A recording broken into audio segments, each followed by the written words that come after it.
السلام علیکم ورحمۃ اللہ تعالی وبرکاتہ۔ نحمده ونصلي ونسلم على رسوله الكريم اما بعد فاعوذ باللہ من الشیطان الرجیم بسم اللہ الرحمن الرحیم ان اللہ وملائکتہ یصلون علی النبی یا ایہا الذین آمنوا صلوا علیہ وسلموا تسلیما اللہم صل علی سیدنا ومولانا محمد معدن الجود والکرم وآلہ الکرام وابنہ الکریم وبارک وسلم صلاۃ وسلاما علیک یا رسول اللہ صلی اللہ تعالی علیہ وسلم۔ کلمات کفریہ اور ارتداد کا بیان جاری ہے۔ ابھی بہت ہی اہم بات آگے بیان کرنے جا رہے ہیں، کلمات کفر کی قسمیں، کہ کفری کلمات کتنے قسم کے ہوتے ہیں۔ تو اس کا جواب ہے کہ کلمات کفر کی دو قسمیں ہیں، لزوم کفر اور التزام کفر۔ جو کفری باتیں ہوتی ہیں، کفر والی جو باتیں ہوتی ہیں، اس کی دو قسمیں ہیں، ایک لزوم کفر اور ایک التزام کفر۔ سب سے پہلے تو اس کو سمجھیں، یعنی اس کے لفظ کے اعتبار سے سمجھیں۔ کفر کا معنی تو جانتے ہیں، انکار کرنا، یعنی ضروریات دین میں سے کسی ایک بات کا انکار کرنا، یہ کفر ہوتا ہے۔ تو لزوم اور التزام کا کیا مطلب ہوا؟ لزوم کا یہ مطلب ہوتا ہے کہ کوئی ایسی بات بول دی یا کوئی ایسا کام کر دیا جس سے کفر لازم آ رہا ہے، یعنی اس نے کفر کو اختیار نہیں کیا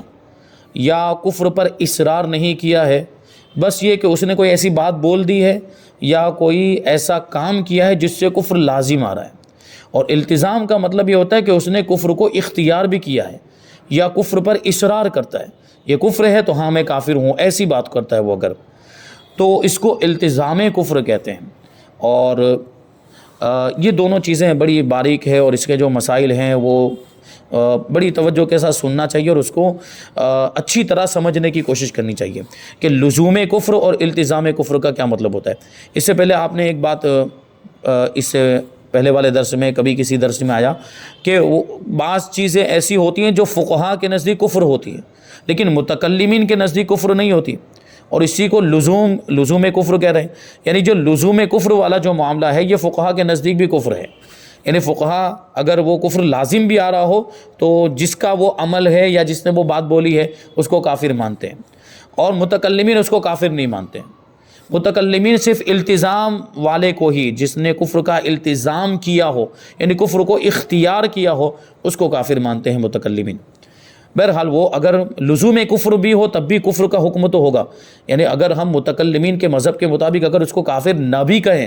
ایسی کفری بات بولنے والے کو یا جو ہے کہ کفری کام کرنے والے کو اگر کافر نہ بھی کہیں، لیکن یہ ہے کہ کفر کا حکم ہوگا، یعنی توبہ تو کرنی پڑے گی، اس کو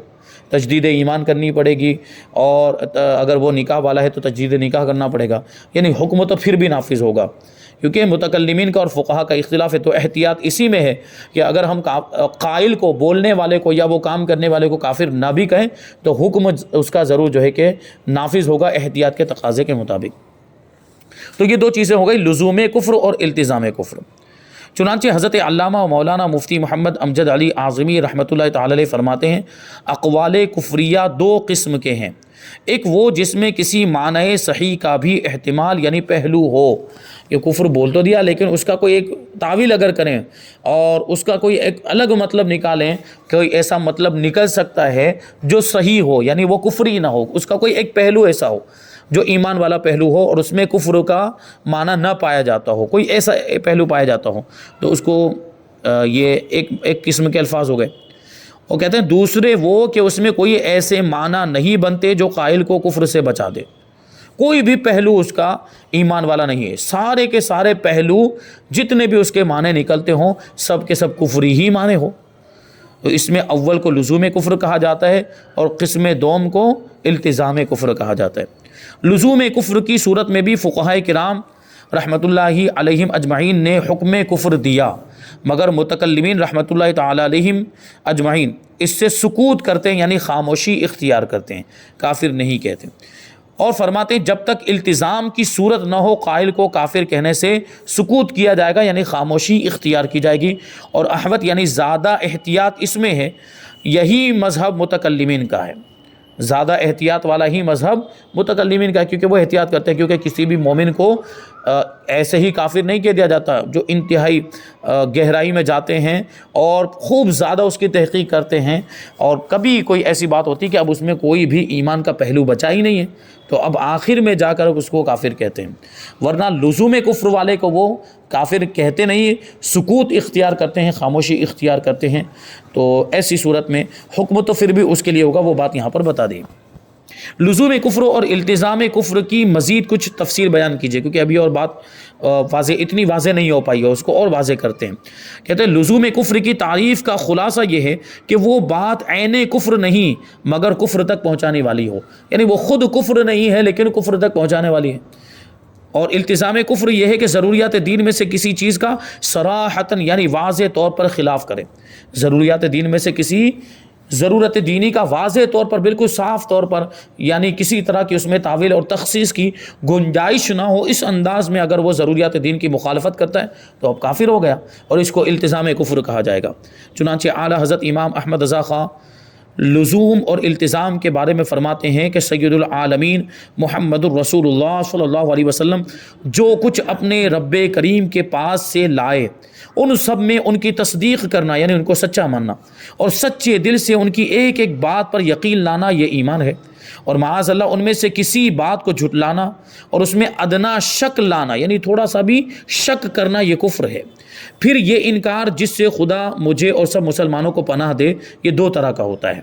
پہلا لزومی اور دوسرا التزامی۔ التزامی یہ ہے کہ ضروریات دین میں سے کسی شے کا تصریحاً یعنی صاف صاف طور پر خلاف کرے، ضروریات دین کا صاف طور پر انکار کرتا ہے، جیسے نماز کی فرضیت، یہ ضروریات دین میں سے، تو نماز کی فرضیت کا صاف طور پر بالکل واضح انداز میں انکار کرتا ہے، جیسے اس نے اپنی زبان سے بول دیا کہ میں نماز کو فرض نہیں مانتا، تو اب اس میں کوئی تعویل کی گنجائش نہیں، اب اس کا کوئی صحیح مطلب نہیں نکل سکتا، اس کا کوئی ایسا پہلو نہیں ہے ہم جس کو ایمان والا مان سکے، ایمان والا پہلو جس کو کہا جائے، اب اس کا تو کوئی پہلو، کیونکہ سیدھا انکار ہو گیا، اب اس میں کون سی تعویل اور اس کا کون سا ایسا مطلب نکالا جا سکتا ہے جو ایمان والا ہو، نہیں ہو سکتا، کیونکہ اب سیدھا ہی نماز کی فرضیت کا انکار ہو گیا۔ تو صاف طور پر، صریح طور پر یہ اگر ایسا کوئی کرتا ہے، نماز کی فرضیت کا انکار کرتا ہے، تو وہ یہ اس کو التزامی کفر کہیں گے۔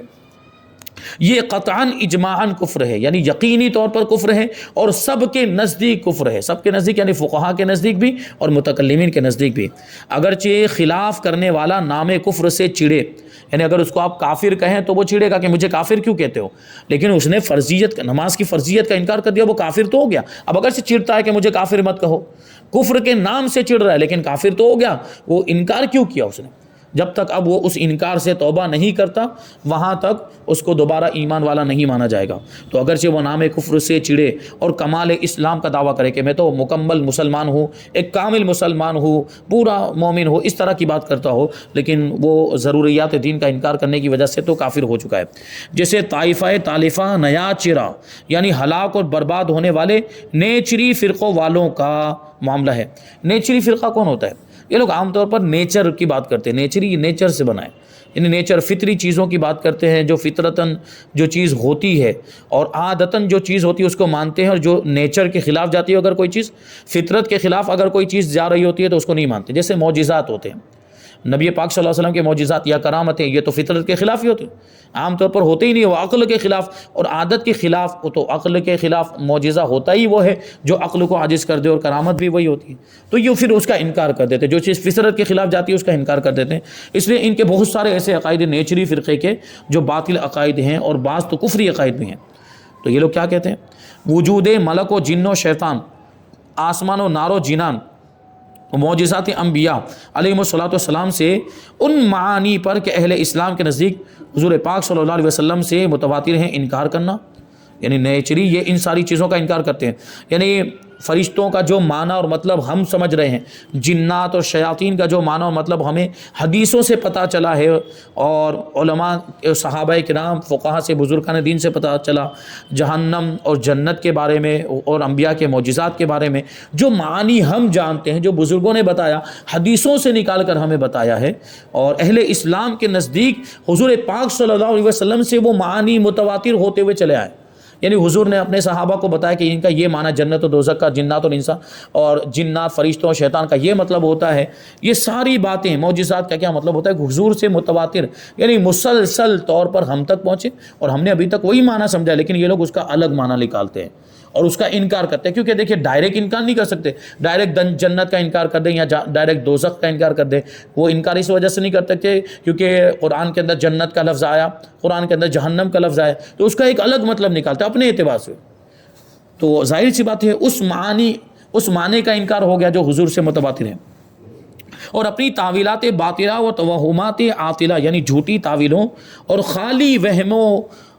کو لے مرنا، یعنی وہ پھر اپنی جھوٹی تعویلات اس میں کرتے ہیں، الگ الگ مطلب نکالتے ہیں اس کا اور وہم و گمان کو اس میں داخل کر دیتے ہیں.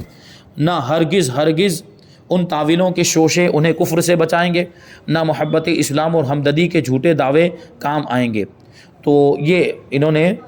ضروریات دین کا انکار کیا، اس وجہ سے وہ کافر ہو گئے. تو اب اگرچہ اسلام کی محبت کے دعوے کرتے رہیں یا اسلام سے ہمدردی جتاتے رہیں، پھر بھی وہ کفر سے نہیں بچ سکتے. یہ التزامی کفر ہو گیا. اور لزومی یہ ہے کہ جو بات اس نے کہی عین کفر نہیں مگر منجر بکفر ہے، یعنی کفر کی طرف لے جانے والی ہوتی ہے.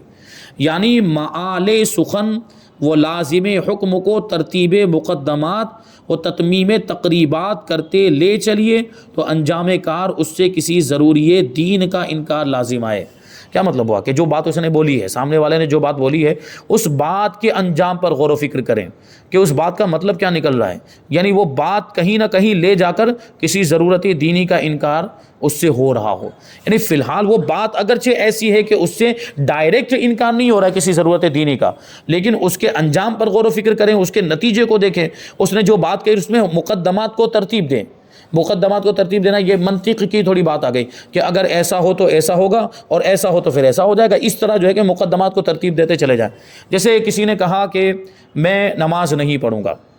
اور میں نماز اس لیے نہیں پڑھوں گا کہ میں نماز کو ضروری نہیں سمجھتا، میں نماز کو ضروری نہیں سمجھتا. یہ تو ڈائریکٹ ہی کفر ہو جائے گا کیونکہ اس نے نماز کی فرضیت کا انکار کر دیا. لیکن اگر ڈائریکٹ نہیں بولتا ہے اور الگ انداز میں کچھ اس طریقے سے بولتا ہے کہ ڈائریکٹ اس کو کفر نہیں کہا جا سکتا، لیکن جب اس کے انجام پر غور و فکر کرے تو وہی نتیجہ نکلے، یعنی وہ اس سے انکار ہی ثابت ہوتا ہو، اس کی بات پر جب غور و فکر کریں تو اس سے نماز کا انکار ثابت ہوتا ہو، تو ایسی صورت میں پھر وہ لزوم کفر ہوگا.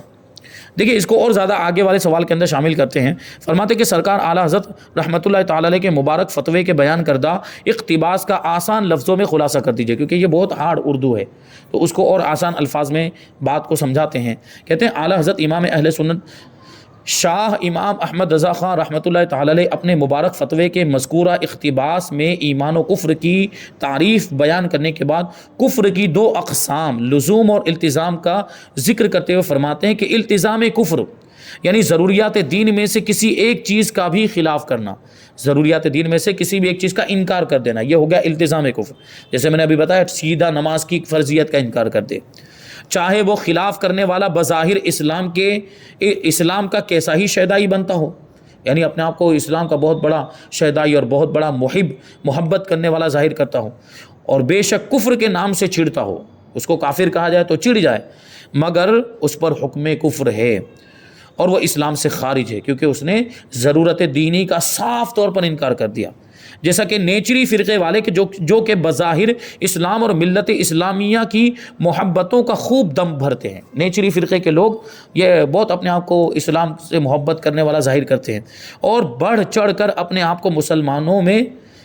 کھپاتے ہیں، یعنی مسلمانوں میں ظاہر کرتے ہیں کہ ہم مسلمانوں میں سے، مگر کئی ضروریات دین کا خلاف کرتے ہیں. مثلا ملائکہ، جنات یعنی فرشتوں، جنات و شیطان، آسمان، جنت، دوزخ اور معجزات انبیاء کے وہ معانی جو کہ ہمارے مکی مدنی آقا سے بتواتر ثابت ہیں اور سبھی اہل اسلام جس پر اتفاق رکھتے ہیں، ان کو تسلیم کرنے کے بجائے الٹی سیدھی تعویلوں کے ذریعے اپنے من گھڑت جدا گانا معنی بیان کرتے ہیں. یعنی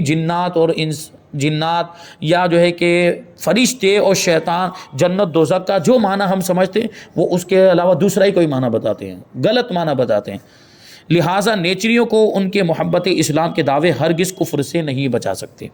یہ التزام کفر ہو گیا. اب کہتے ہیں لزوم کفر عین کفر تو نہیں ہوتا مگر کفر تک لے جانے والا ہوتا ہے، یعنی کلام کا انجام، یعنی اس نے جو بات بولی ہے اس کے انجام پر غور و فکر کریں، اس کے نتیجے پر غور و فکر کریں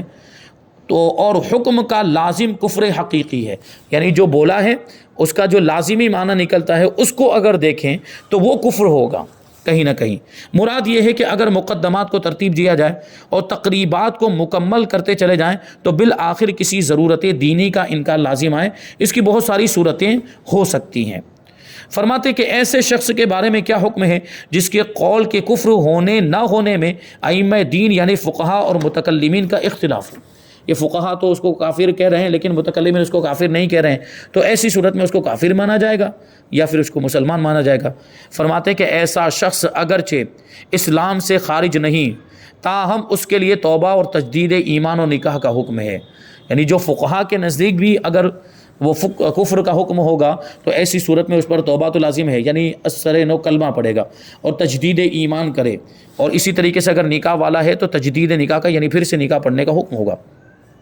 چنانچہ اعلیٰ حضرت امام احمد رضا خان رحمۃ اللہ تعالی علیہ فرماتے کہ پھر جب کہ ائمہ دین یعنی فقہا اور متکلمین ان کے کفر میں مختلف ہو گئے، یعنی ان کے درمیان اختلاف ہو گیا، فقہا کافر کہہ رہے ہیں لیکن متکلمین کافر نہیں کہہ رہے ہیں، سکوت اختیار کر رہے ہیں، تو راہ یہ ہے کہ اگر اپنا بھلا چاہیں، یعنی ایسا آدمی جس نے بول دیا ہے، جس نے کفری کلمہ بول دیا ہے یا جو ہے کہ کفری کام کر لیا ہے، تو وہ اگر اپنا بھلا چاہیں تو جلد از سر نو کلمہ اسلام پڑھیں، جتنی جلدی ہو سکے پھر سے وہ کلمہ اسلام پڑھیں۔ اور چند سطور بعد مزید فرماتے ہیں، یعنی اعلیٰ حضرت کچھ لائن کے بعد ارشاد فرماتے ہیں کہ اس کے بعد اپنی عورتوں سے تجدید نکاح بھی کرے، کہ کفر خلافی یعنی جس قول یا فعل کے کفر ہونے میں فقہا اور متکلمین کا اختلاف ہو اس کا یہی حکم ہے، یعنی اس میں بھی توبہ تجدید ایمان اور نکاح والا ہے تو تجدید نکاح لازم ہے۔ فرماتے ہیں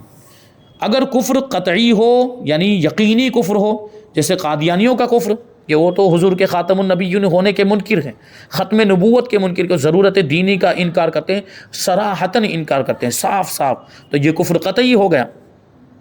اور کوئی مفتی اس میں اختلاف کرے تو کیا حکم ہے، یعنی کفر قطعی میں یقینی کفر ہے، اس کے باوجود کوئی مفتی کہتا ہے کہ نہیں یہ اس کو میں کفر نہیں مانتا، تو ایسی صورت میں کیا حکم ہوگا؟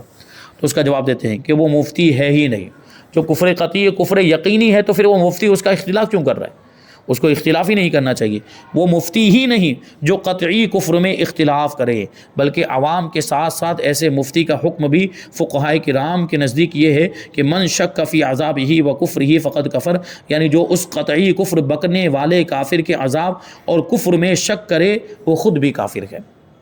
تو یہ بہت ساری چیزیں یہاں پر بیان ہوئی، اور بھی اس کے بعد بہت ساری چیزیں ہیں، جیسے کہ کسی سنی صحیح العقیدہ مسلمان کو کافر کہنا کیسا ہے، اور اگر کوئی نابالغ بچہ کلمہ کفر بک دے تو کیا اس پر بھی کفر کا حکم لاگو ہو جاتا ہے؟ اگر اس پر بھی کفر کا حکم لاگو ہو جاتا ہے تو بالغ ہونے کے بعد اس کو پتہ چلے کہ میں نے نابالغی میں یعنی بچپن میں کفر بک دیا تھا، اور جو کفر بکا تھا وہ کچھ یاد ہے یا کچھ یاد نہیں ہے، تو ان ساری صورتوں کا حکم کیا ہوگا؟ وہ توبہ کرے گا، تو پھر وہ توبہ کیسے کرے گا نابالغ بچہ؟ پہلے تو یہ سوال ہے کہ کتنی عمر تک اگر وہ کلمہ کفر بکتا ہے تو کفر کا حکم لاگو ہوگا، اور کتنی عمر تک اگر وہ کلمہ کفر بکتا ہے تو کفر کا حکم لاگو نہیں ہوگا، یہ بھی ایک تفصیل ہے۔ اور اس کے بعد ایک بہت اہم سوال ہے کہ گھر کے فرد یعنی گھر کا کوئی ہمارے خاندان کا کوئی ممبر ہے یا کوئی دوست وغیرہ کوئی بات سن یا دیکھ کر عام آدمی کو یا کسی عام آدمی کو ہم کافر کہہ سکتے ہیں، یعنی کسی آدمی کی یا گھر کے کسی فرد کی کوئی ایسی بات سن لی، کفری بات سنی، کیا اس کو کافر کہا جا سکتا ہے؟ تو یہ ساری باتیں ہیں جو ہے کہ انشاءاللہ تبارک و تعالی ہم آئندہ درس میں شامل کریں گے۔ اللہ تبارک و تعالی کی بارگاہ میں دعا ہے کہ جو کچھ بھی بیان ہوا اس پر ہم سب کو عمل کرنے کی توفیق عطا فرمائے۔ وما علینا الا البلاغ۔ السلام علیکم۔